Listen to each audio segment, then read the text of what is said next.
essas canções que falam do retorno de Cristo, né? Não sei se os mais velhos, eu não sou velho, mas não sei se os mais velhos aqui percebem ou lembram, né? Que essas canções que falam da volta de Cristo, que falam do nosso arrebatamento, que falam do encontro com o Senhor, no passado elas eram cantadas muito, né? Não sei se vocês lembram, mas as músicas falavam muito disso, né? E interessante que quando a igreja cantava isso, era de uma maneira tão vibrante, né? E isso nós devemos relembrar isso no nosso coração, né? Porque é uma grande bênção lembrar da glória, né, do Senhor Jesus Cristo que vai ser revelada. Amém, irmãos? Nós vamos orar e eu queria trazer uma palavra devocional no tema que nós temos trazido, que é antes de partir. Então vamos orar. Ó Deus Santo, Deus amado, nós pedimos a Tua direção nesse momento. Agradecemos porque o Senhor alegra o nosso coração com a verdade da Tua vinda, da vinda do Teu Filho a este mundo, para nos levar para habitar com o Senhor eternamente. Ó Deus bendito, nós rogamos que o Senhor volte, que o Teu Filho Jesus Cristo venha a este mundo para buscar a Sua igreja. Deus bendito, nós também rogamos e clamamos a Ti por esse tempo de palavra do Senhor, será aberta. Ó Deus, nos conduz e nos traz orientação do alto, por meio do Teu Espírito, ilumina nossa mente, nosso coração, para compreendermos, Senhor, a palavra do Senhor, encorajar a nossa alma e a nossa vida para servir a Ti. Nós pedimos isso agradecidos, no nome de Cristo Jesus. Amém. A vida cristã, ela não é uniforme. Isso significa dizer que crentes, apesar de terem a mesma fé, apesar de terem o mesmo Salvador, muitas vezes apesar de congregar na mesma igreja, muitas vezes serem grandes amigos e várias qualidades comuns ou características comuns, ainda são pessoas diferentes. E na vida cristã, de maneira geral, os servos do Senhor, eles podem, no sentido de que é possível, de que mesmo crendo no mesmo Senhor, eles podem reagir de forma diferente em situações iguais. Um crente no Senhor Jesus Cristo pode agir, é possível que ele haja de uma maneira diferente em uma situação igual. E aqui nós estamos falando nas quartas-feiras sobre a partida, sobre como o crente ele lida com a morte de uma perspectiva bíblica. E é interessante isso, porque o mesmo cenário de luto e de morte, ele pode ser encarado de uma maneira diferente por crentes. De forma simples, o que eu estou querendo dizer é que nós, como muitos aqui nessa noite, nós todos em um momento ou outro da vida, nós podemos enfrentar a mesma situação, uma situação de morte de um ente querido, uma situação de morte de alguém que nós amamos, de alguém próximo da nossa igreja, de alguém próximo da nossa família. Então, o mesmo evento, um evento de perda, um evento de luto, mas cada um de nós pode, no sentido de possibilidade, terminar diante desse evento agindo de forma diferente. E é por isso que é um grande desafio o servo do Senhor compreender a maneira bíblica de enfrentar as situações difíceis da vida. E nessa noite nós vamos ver justamente o exemplo de duas pessoas que, diante do mesmo cenário, um cenário de luto, um cenário de morte, lidaram de maneira diferente, mesmo sendo o mesmo cenário, um cenário de morte. Mas as ações dessas pessoas foram ações distintas, e nós queremos então olhar para essas duas pessoas, para essas duas famílias, e perceber como uma reagiu diante da perda, diante da morte, e como a outra reagiu diante da perda e diante da morte, e perceber qual das duas reagiu de maneira mais virtuosa, para que assim nós possamos imitá-la. E é interessante porque essas duas famílias lidaram com a morte, mas que terminou em vida. Nós estamos falando de uma família do Antigo Testamento e uma família do Novo Testamento. Uma família do Antigo Testamento que lidou com a morte, mas depois descobriu que não houve morte. Você sabe que família é essa? Se fosse uma pergunta de EBD, seria assim: qual a família que enfrentou o luto, mas que na verdade não houve luto nenhum? Ou que não houve morte nenhuma? A de Jacó, né? Abra aí a sua Bíblia em Gênesis capítulo 37. E essa é a primeira pessoa que nós vamos ver a reação dela diante do luto. Gênesis capítulo 37.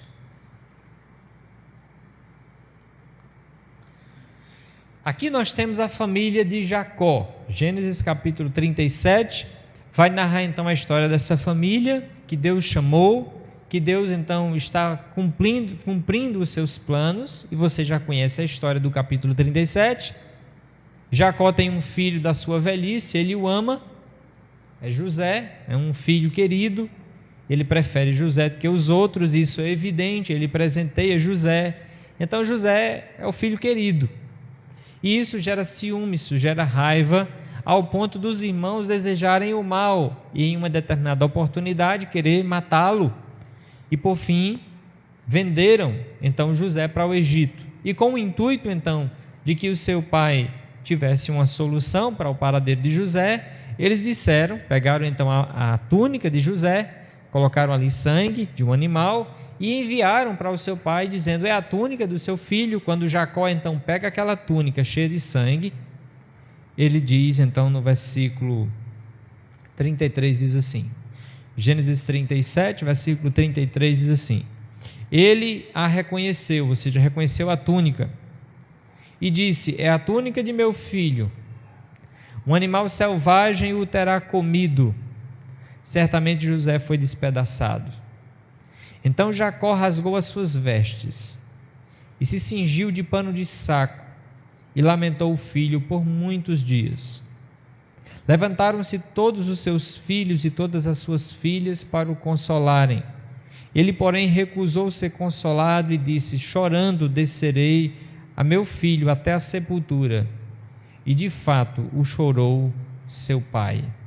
Aqui uma coisa interessante, não é o luto, porque lembre-se, toda morte, toda situação de perda na família, ela vai ser, e é natural, e é esperado que seja encarado com tristeza e com choro. O choro, como nós vimos, faz parte, inclusive, da nossa natureza humana. Então, normal aqui o pranto e o choro, o rasgar as vestes como uma atitude de lamento. Mas perceba que Jacó, mesmo passar tempos e tempos pranteando, em dado momento a sua família se levanta para consolá-lo e ele não deseja ser consolado. A perspectiva de Jacó é que ele não mais se recupera diante da perda do seu filho. A gente sabe lá na frente que isso na verdade não foi uma perda, mas entenda que para Jacó, ele lidou com a perda do seu filho, mesmo que o filho estava vivo, mas ele enfrentou a mesma dor do luto, porque para ele, até que 14 anos depois se provou o contrário, José tinha morrido. E algo interessante nisso, é porque você vai lembrar que passa-se tempo, então passa-se 14 anos, e depois desse tempo há uma grande fome, e Jacó e a família ficam sabendo que tem comida lá no Egito, e eles mandam os filhos, com exceção de Benjamim, e você sabe o que José faz? José fica com Simeão e diz: vocês vão e tragam o filho mais novo, se for vocês trouxerem, eu vou ver que é verdade o que vocês estão dizendo. E quando eles chegam lá e contam isso para Jacó, está no capítulo 42, abra lá por favor.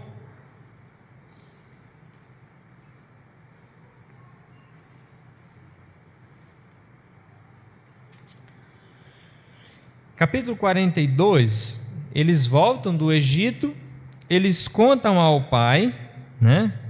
Versículo 29 diz assim, capítulo 42, 29. E vieram para Jacó, seu pai, na terra de Canaã, e lhe contaram tudo o que lhe acontecera dizendo, aí ele explica toda a história, que o homem disse que eles eram espiões e que só teria como provar que eles de fato eram filhos, que na verdade eles estavam falando a verdade, se eles trouxessem o filho mais novo. Versículo 34 diz: trazei-me vosso irmão mais novo, e assim sabereis que não sois espiões, mas homens honestos. Então vos entregarei vosso irmão e negociareis na terra. E aí eles continuam contando, e o versículo 36 diz assim: então lhe disse Jacó seu pai: tendes-me privado de filhos. José já não existe, Simeão não está aqui, e vocês vão levar Benjamim? Todas essas coisas me sobrevêm. Mas Rúben disse a seu pai: mata os meus 2 filhos, se eu não o tornar a trazer, entrega-mo e eu te restituirei. Ele, porém, disse: meu filho não descerá convosco, seu irmão é morto. Aqui eu quero que você note a ênfase que Jacó sempre volta para quem? Meu filho é morto, meu filho é morto. E ele repete aqui: meu filho não descerá convosco, falando de Benjamim. Seu irmão é morto e ele ficou só. Note que ele tem mais filhos, viu? Ele tem 13 filhos. Jacó teve 13 filhos. Na perspectiva dele, se perdeu, mas ele tem 12 ainda. Seu irmão é morto e ele ficou só. Se lhe sucede algum desastre no caminho por onde fordes, farei descer as minhas cãs com tristeza à sepultura. A ideia é: eu vou morrer de tristeza. Aqui uma coisa interessante que a gente percebe de forma superficial, olhando para a vida de Jacó, é que Jacó não apenas enfrentou o luto, mas Jacó foi grandemente abalado com a perda do seu filho, ao ponto dele se apegar tanto a Benjamim e super proteger Benjamim, ao ponto de não querer mandar Benjamim para correr nenhum risco. Note que desde a primeira vez e agora na segunda, ele não quer mandar Benjamim, porque o medo dele é que aconteça alguma tragédia. Aconteceu uma tragédia com alguém? Na perspectiva, aconteceu com José, e ele não quer que aconteça o mesmo com Benjamim. Aqui, irmãos, a gente vê uma perspectiva interessante sobre como nós podemos enfrentar a morte. A morte é uma realidade muito terrível, muito terrível. E ela é tão terrível que ela não tem apenas o poder de levar quem nós amamos, mas ela tem o poder de deixar uma marca muito pesada no nosso viver. Se nós não soubermos biblicamente como enfrentar a perspectiva da morte, nós lidaremos com ela de uma maneira muito pesada e eu diria insuportável a vida inteira. Note que mesmo crentes, Jacó era um crente, ele não tinha a revelação que nós temos hoje, mas Jacó era um crente, era um homem de Deus.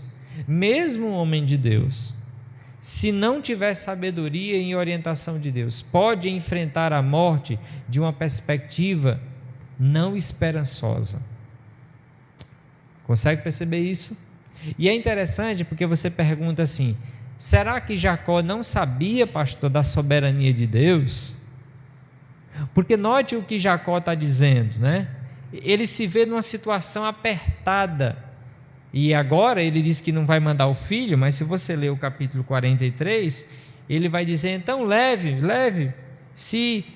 olha aí o capítulo 43, o versículo 14, a comida acaba, ele não tem o que fazer, aí os filhos convencem ele.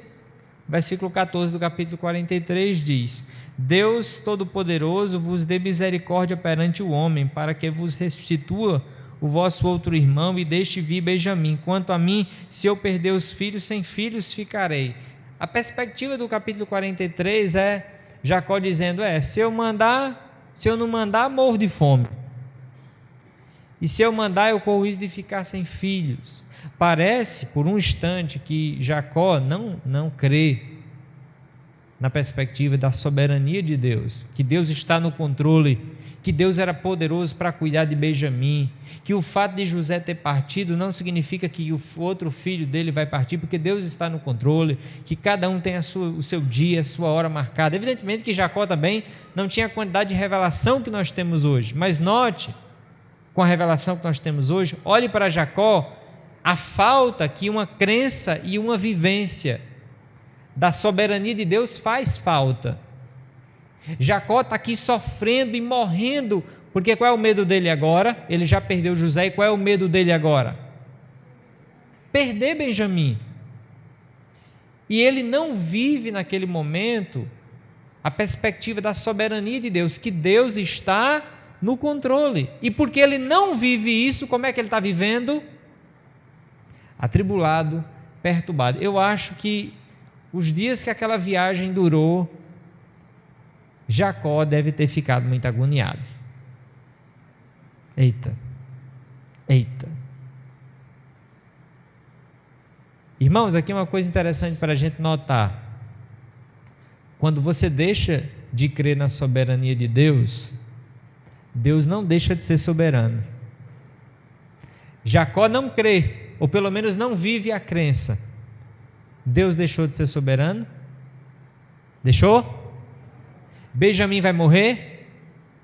Não. O que tem para vir é ruim ou bom? Mas Jacó está feliz ou sofrendo? Porque ele está confiando em quem? Ele está confiando no cuidado dele sobre o filho dele. Ele não confia que se ele mandar o filho dele, Deus pode cuidar. Ele não vive com convicção a soberania de Deus. E isso leva ele a sofrer profundamente diante da morte. Note, a morte, ela já traz um sofrimento grande. Mas se nós enfrentamos a morte de uma perspectiva distante da soberania de Deus, nós enfrentamos a morte de uma perspectiva desesperadora. E esse é o ponto interessante.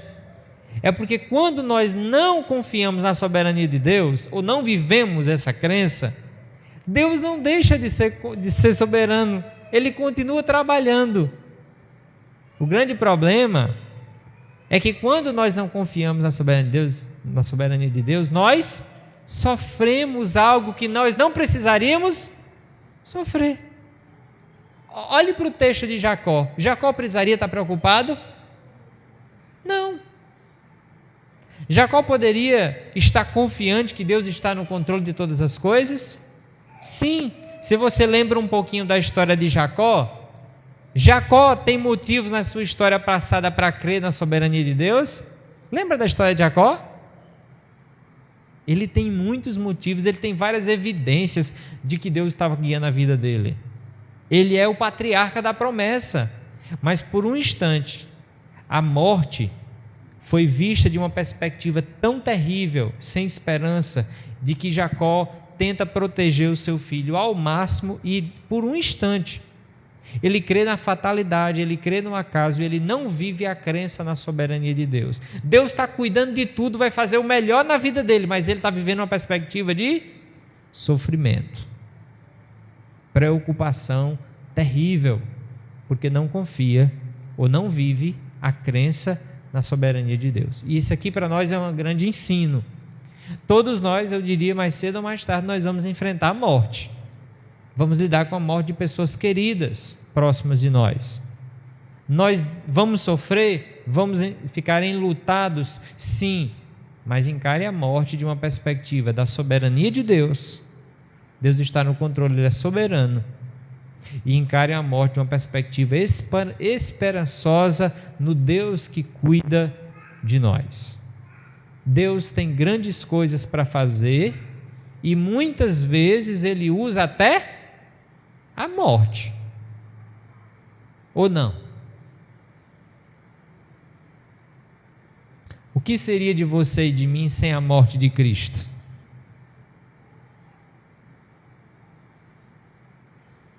Onde você leria sobre a plantação de várias igrejas sem a morte de Estevão? Então não duvide, porque Deus é tão poderoso, que para a vida dos servos dele, até a morte é bênção. Ele transforma a desgraça em graça. Então o crente nunca pode enfrentar a morte de uma maneira desesperadora. E é aqui onde vem a outra família. Mas antes de ir para outra família, perceba, lembre da história, José depois fica sendo descoberto que ele não morreu.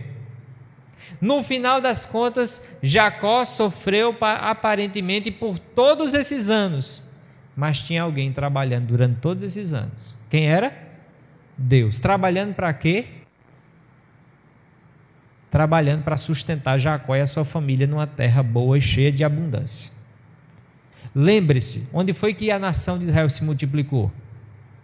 Foi lá no Egito, que em 400 anos eles se tornaram, foram em 70 e se transformaram em milhões.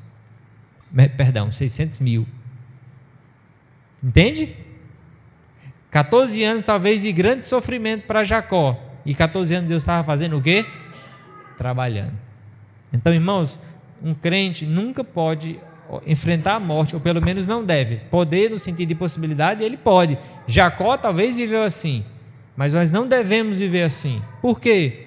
Porque da perspectiva bíblica, o Filho de Deus, ele deve crer na soberania de Deus e enfrentar a morte com esperança. Isso não é fácil de ser vivido, mas isso é muito possível. E aí entra a segunda família. Essa primeira família pensou-se que tinha morrido, mas descobriu que não morreu. E talvez Jacó tenha dito: eita, rapaz, sofri tanto. Deus está no controle. A segunda família morreu, mas não morreu. Quem é? Lá do Novo Testamento. A família que enfrentou o luto, mas na verdade não houve de fato constantemente a morte. Lázaro, né? Morreu, mas não morreu, né? Morreu, mas reviveu porque Cristo ressuscitou.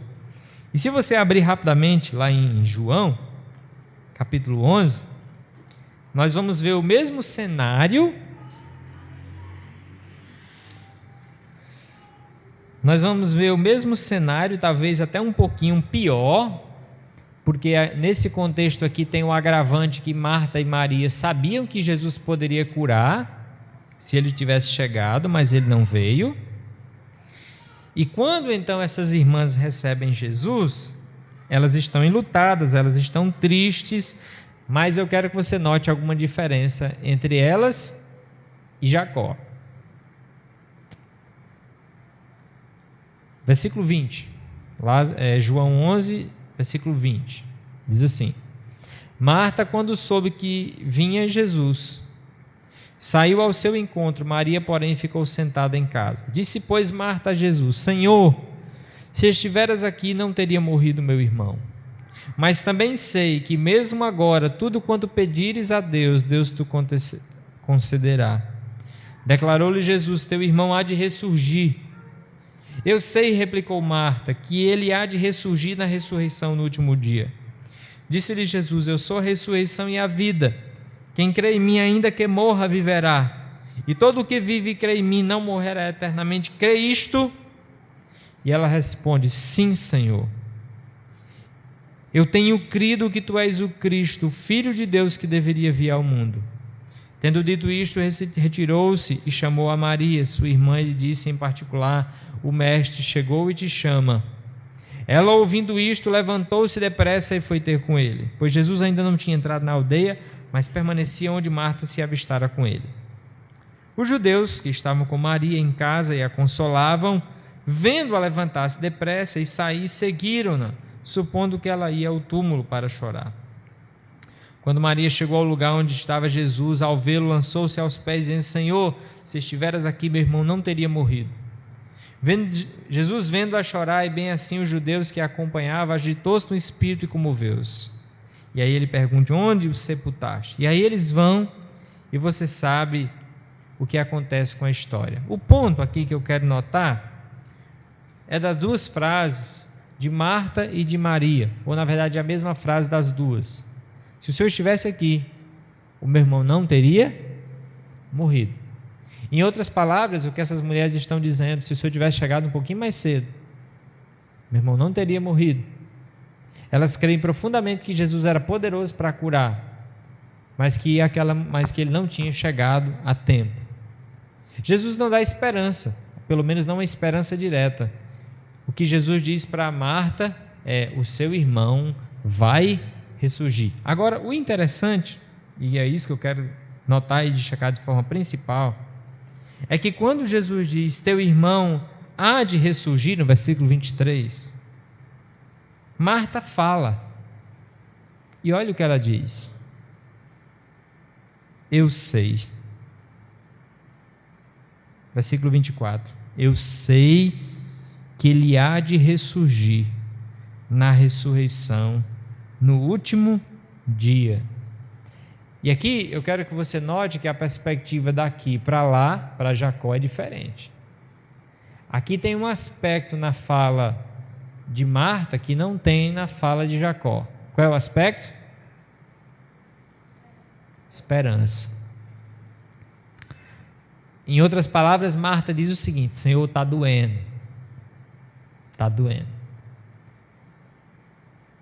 Mas eu sei que ele vai ressurgir na ressurreição do último dia. Se eu pudesse, Senhor, eu queria ele era agora. Mas eu sei que ele vai ressurgir na ressurreição do último dia. E essa parece ser a mesma crença de Maria. As duas olharam para Cristo de fato como Messias, como Cristo mesmo. E aqui você vai ver então Jesus não negando, porque note que a fala seguinte de Jesus, isso é até um texto bom para evangelizar, porque Jesus vai dizer o seguinte: eu sou a ressurreição e a vida, quem crê em mim, ainda que morra, viverá. Quem crê em mim, mesmo que morra, viverá. E aí ele não para, né? Ele diz: e todo que vive e crê em mim, nunca morrerá eternamente. Aqui é engraçado, é interessante, porque Jesus vai trabalhar tanto a ideia do poder dele, porque mesmo que morreu, Jesus pode ressuscitar, mas Jesus também diz que todos que estão ali, um dia, mais cedo ou mais tarde, vão passar também pela morte física. E se passarem pela morte física, crendo nele, o que é que vai acontecer? Vai acontecer o que Marta disse: não vão morrer eternamente. Então Jesus meio que encoraja, dá uma esperança momentânea, mas volta novamente para a esperança eterna e diz: todo que morreu, mas creu em mim, nunca vai morrer eternamente. Isso aí, Marta, não é o fim. Não é o fim. E isso é importante, porque lembre-se, Lázaro foi ressuscitado, mas depois de um tempo, o que aconteceu de novo? Outro velório de Lázaro, né? Foi o único que teve 2 velórios, né? Teve outros também, na verdade, mas registrado, claro, assim, Lázaro. Então você tem aqui esperança, e a esperança faz toda a diferença no enfrentar e no lidar com a morte. Note, irmãos, que enquanto a gente percebe que faltou um pouquinho de esperança, até mesmo pelo conteúdo de revelação dada lá para Jacó, embora ele poderia ter esperança, Davi teve esperança. Lembra de Davi? Quando ele perde o filho, quando o filho está doente, Deus manda lá e Deus pune, o filho adoece, onde é que Davi está? Jejuando, orando, clamando a Deus, pranteando. O filho morreu, o que é que Davi faz? Davi olha para aquilo dali com esperança. Ele olha para a situação com esperança. Então, nós precisamos de maturidade bíblica e enchimento do Espírito Santo para enfrentar a morte de maneira bíblica e esperançosa. Note que diante da morte, mesmo crentes como Abraão, Marta e Maria, podem agir diferente no mesmo contexto de morte.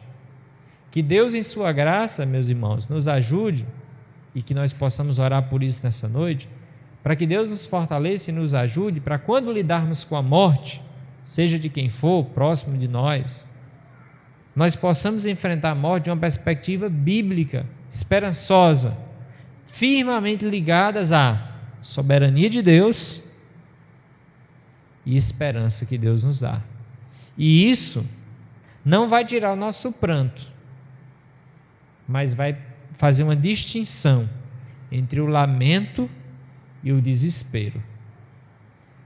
A crença na soberania de Deus e a esperança eterna, a confiança no Senhor e a esperança que Ele tem nos dado de nos abençoar, deve fazer toda a diferença, até na hora da morte.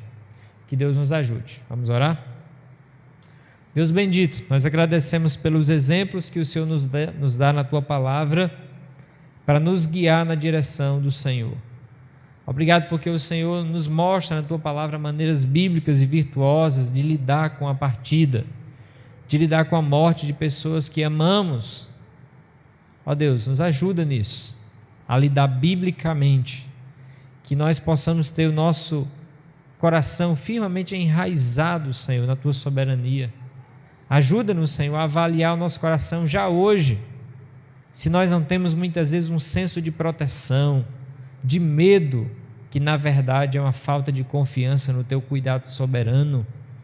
Ó Deus, ajuda-nos a compreender que é o Senhor que dirige nossas vidas e que o Senhor faz como lhe apraz e que de alguma forma tudo vai cooperar para o bem e para a glória do Senhor.